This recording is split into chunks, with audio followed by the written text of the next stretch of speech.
Hello, কেমন আছো তোমরা সবাই? তো এটা হচ্ছে কাকার রিসেপশনের ব্লগ।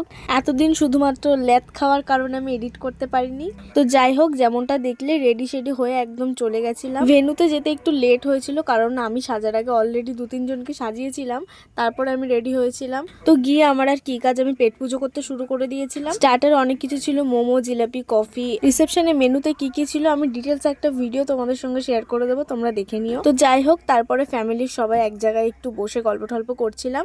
এইদিকে দেখি নাচ শুরু হয়ে গেছে। তো জানোই, যেখানে নাচ সেখানে আমি আর ছোট কাকি একটু নাচ করে নিলাম। নাচ টাচ করে তারপরে পেয়ে গেছিল আমার খিদে খুব, তো তার জন্য চলে গেছিলাম খেতে। এখানে আমরা সব মানে ফ্যামিলি সবাই মিলে এক জায়গায় খেতে বসেছিলাম। আর খেতে খেতে মানে যত রাজ্যের যত দুনিয়ার গসিপ হয়েছে সব আমরা খেতে খেতেই করছিলাম, কারণ বাড়ি গিয়ে তো আর গসিপ করা এনার্জি থাকবে না। আর এইদিকে পেছনের লোকগুলো একদম চেয়ার ধরে দাঁড়িয়ে আছে, কিন্তু ওরা তো আর জানেন আমরা 1 ঘন্টা ধরে গসিপ করবো আর খাবো।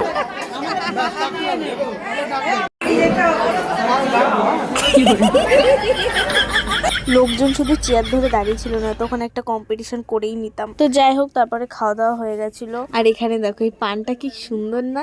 আমি এই পানটা মানে বাড়িতে এনে সপ্তাহখানেক ধরে রেখে দিয়েছিলাম, মানে পানটা ভেতর থেকে ফেলে দিয়েছিলাম কারণ নষ্ট হয়ে যাবে যেহেতু। তো যাই হোক, এখন অনেক রাত হয়ে গেছে আর এখন আমি আমার বাড়ি যাচ্ছি। তো চলো, তোমাদের সঙ্গে আমার নেক্সট ব্লগে দেখা হচ্ছে। টাটা।